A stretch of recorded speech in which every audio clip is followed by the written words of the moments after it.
مرثية من كلمات الشاعر محمد أحمد طيوز أبو عقرب العولقي في أخيه الشهيد أحمد محسن السليماني العولقي أبو حاتم رحمة الله تغشاه. أداء المنشد الشاعر أبو عارف المسلم.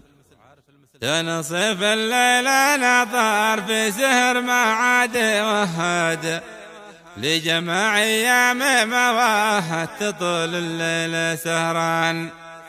كل ليلة ذكريات أحمد على بالي تردد ما قدرت أقطع طواريها وعاد الصبح ما بان. حن ورده من وانيني وذرف الدمعة على الخد واحترق صدر المواجع والأسى خيم والأحزان. يا نصيف الليل نظر في سهر ما عاد وهد لجماع أيام ما واهد تطول الليل سهران. كل ليلة ذكريات أحمد على بالي تردد ما قدرت أقطع طواريها وعاد الصبح ما بان. حن ورده من وانيني وذرف الدمعة على الخد واحترق صدر المواجع والأسى خيم والأحزان.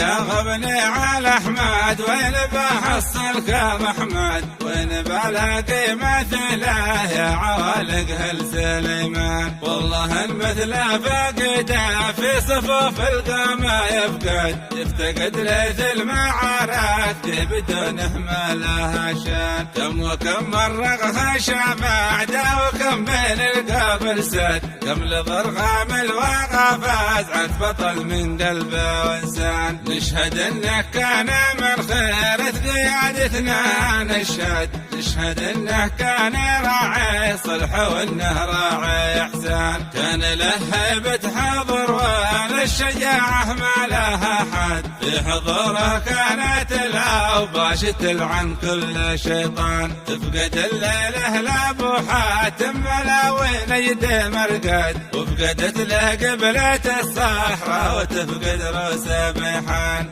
يا درع الشهامة يا السيف المهلد يا من هزني فرقه وانزل دمع العيان. هل صحيح انه راح لسنوار شبه للمبد هل صحيح انه توارى في الثرى يخلب وكحلان. والله اللي مش مصدق ان فارسنا استشهد كيف يعقل ان ابو حاتم غدا في طي الاكفان. كيف بنسى ذكريات احمد وذكره ذي ما خلد كيف بنسى عزه واطلاق دمي فيه لسليمان.